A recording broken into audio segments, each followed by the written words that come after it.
Care to explain what the candlestick from your room was doing outside the studies? Then I guess we'll have to find out who the killer is ourselves. The storm must have knocked out the phone lines. How can a sleeping man know when the lights go out? Would you mind looking for a screwdriver? But if the storm knocked out the power, how were the neighbors' lights on? I smell... This is horrible. Two of my closest friends, dead. This person wasn't just out to get Mr. Boddy.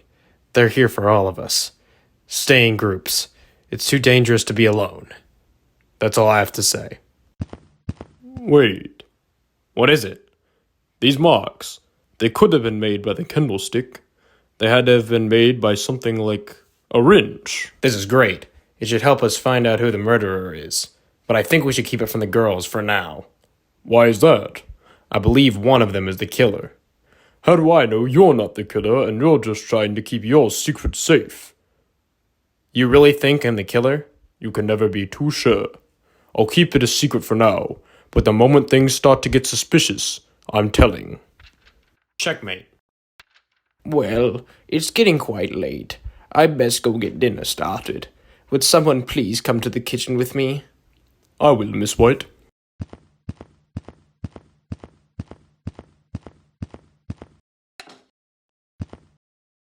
Miss White, is there anything I can do to help? Thank you, dear. Would you mind getting out some vegetables? Mrs.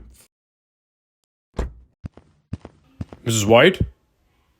Mrs. White? Mr. Green. Yes, Colonel? It's Miss White.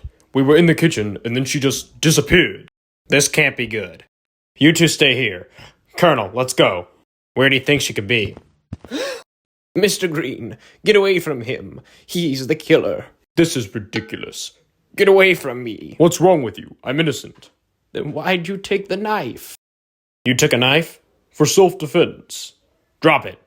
Why? Drop it. Now kick it under the couch. See, Miss White? Colonel's not trying to kill you. Now, how did you escape the kitchen? I used a secret passage, dear. Secret passage? Yes, there's two in this house. One that connects the kitchen to the study, and one that connects the lounge to the conservatory. Wait a minute. Colonel, I know who the killer is. It's her. She was the only one that knew about the secret passages, and there's one that connects the kitchen to the study. She must have used the secret passage to kill Mr. Boddy, leave, and then went around to find the body. You're insane.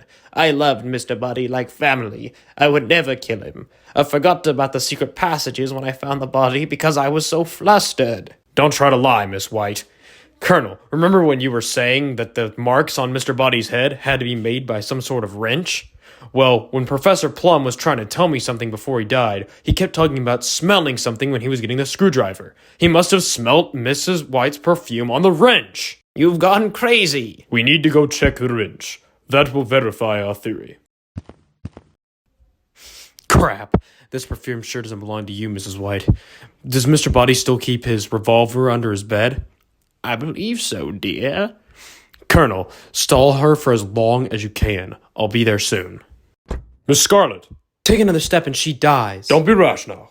I'm sure we can work this out. Work this out? Are you really that naive? Please, stop this. Listen to her, Miss Scarlet. I beg you. And let my secret get out? I don't think so. Not if I have anything to say about it. Thank you. The phones are back up and I notify the police. Thank you, Mrs. White. Miss Scarlet, I think you owe us an explanation. I killed Mr. Boddy because he was double-crossing us. What do you mean? He's changing his will. In his current will, it states that us, his closest friends, get his entire inheritance. But he's trying to change it to give the city a large portion, up to 50%. That money was ours. And why'd you kill Professor Plum? He was getting too close. He knew I had killed him. I don't care who that money belonged to, and I can no longer call you my friend.